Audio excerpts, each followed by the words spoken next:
Hi, I'm Baylor Barbie. My name's Laura D. My name is Julian Placino.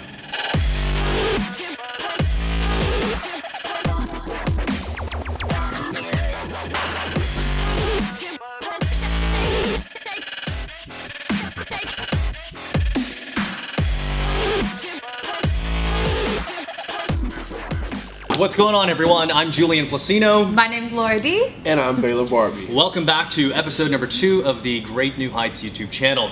So we got 3 more questions that we'd like to answer for you. And Baylor, do you want to kick us off? Question came in and said, I'm about to graduate and I don't know what to do next. Can you give me any insight? Julian? Don't know what to do next. Well, this deeply resonates with me because I actually did a business degree because I felt it was so general and therefore applicable to a lot of different things.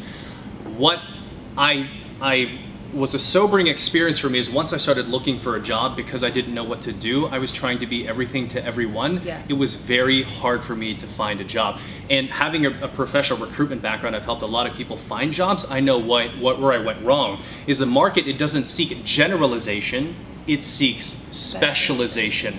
And the hardest person to ever help is the person that doesn't know what they want to do. So I would really start that. I don't know if you're graduating right now or just going through school, but as early on as you can in life, try to get as much clarity as it is that you want to do. Because once you start focusing what you want to do and the value you can create, your job search will be much easier, I promise you.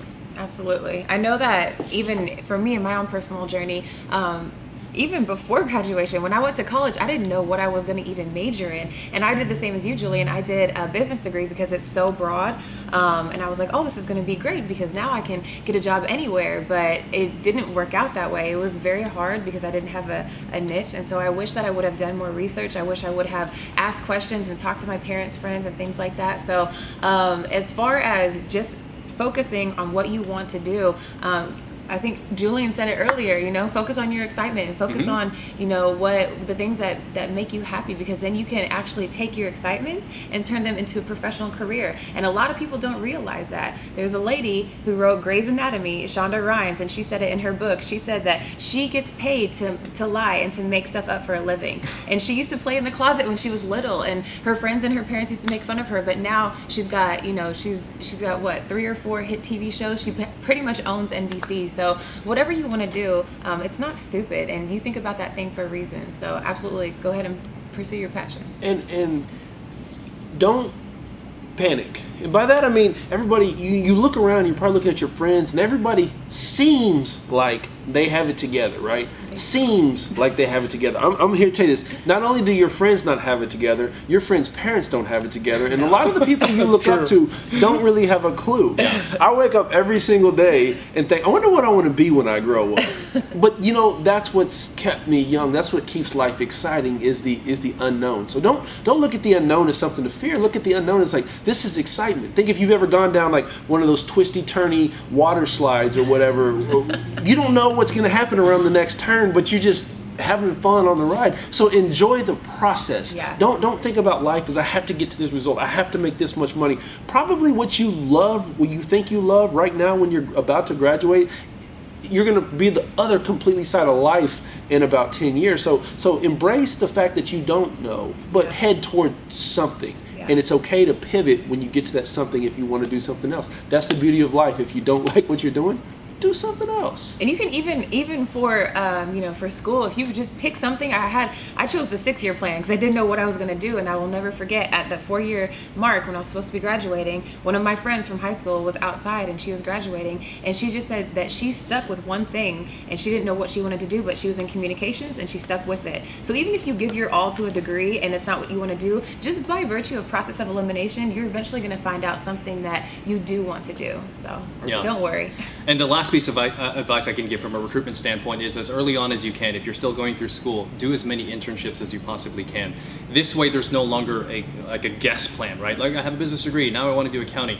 Learn by doing. Yeah. That will clarify what it is that you want to do and what you don't want to do.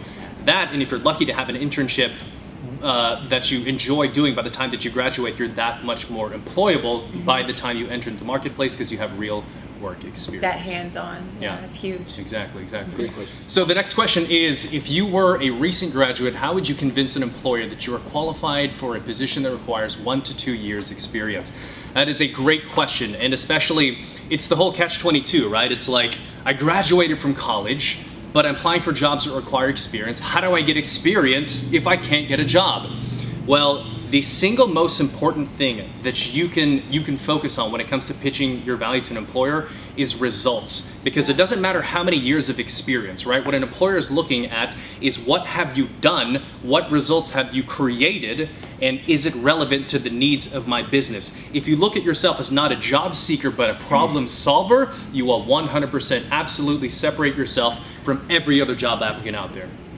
This guy's good. He's really good. He's really good. There's something that goes to be said about being coachable. If you don't have that experience, you can very well walk into a job and say, I am coachable, you can train me. I don't have the experience, but I am so passionate about this. I'm so excited about this. Whatever you guys want to tell me to do, I will do. I don't have the experience, I don't have the, the hands-on, I don't have the, whatever you feel like you don't lack. But at the end of the day, if you're ready to be there and to put your all in and give 120% effort, I guarantee you, your confidence and your assurance of yourself will open up more doors than you even realize, more than that even little piece of paper. So go for it. You never know. What's the worst they're going to say is no and turn you down? No. Here's what you got to realize is I don't care what job, if you're 18 years old right now, you're 22 years old, or you're 65 years old when you watch this. If they ask for 1 to 2 year experience, tell them about all the experience you do have. For instance, you could be 18 years old. You might not have job experience, but you have 18 years of experience of being a good son, being a good daughter, being a great friend, being loyal to your community. You have 22 years of experience in being confident in yourself. You have 65 years experience of just life. See, there's so many life skills, because at the end of the day, these jobs and these titles and these resumes and all this other stuff, like Julian said, there's underlying problems. And if you are a problem solver, if you are a go-getter, if you are a doer, not just a talker or a dreamer, then you have all the experience you could ever need.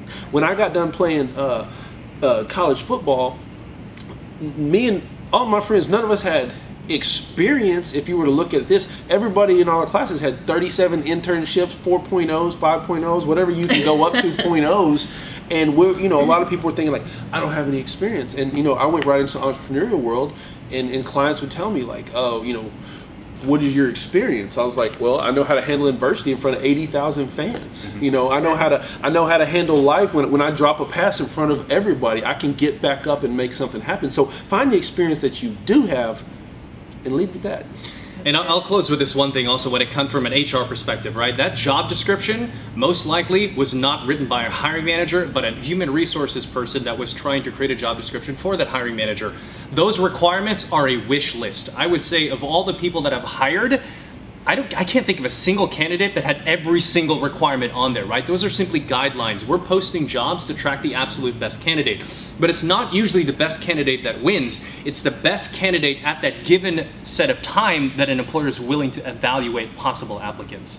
So don't let a job description scare you. Shoot for the stars, no matter if you're qualified for the job or not. All right, the very last question that we have is, how do I grow my network? And an action step I'm going to give you right here today, something that you can do in the next 10 minutes, is to add yourself to 4 Facebook groups that you are not currently part of. So something that I'm really passionate about. I'm going to do that right now. Something that I'm really passionate about is I love Jeeps. And so I'm part of a Jeep community. Now, do I want to be like a professional Jeep driver? Do I want to, create Jeeps and manufacture them? Absolutely not. But those people who are in those Jeep Facebook groups, those are my kind of people. That's my kind of tribe. And so what I want to do is connect with those people, because you want to form relationships. You want to go out there and talk to people. And that's how you grow your network. That's how you get things that you want in the world. That's how you help people. That's how you find out who you are and who other people are. And the more awareness that you have about people, the more your eyes are going to be open about certain situations. And it's ultimately going to get you to your goal. So if you're not part of 4 Facebook groups that you are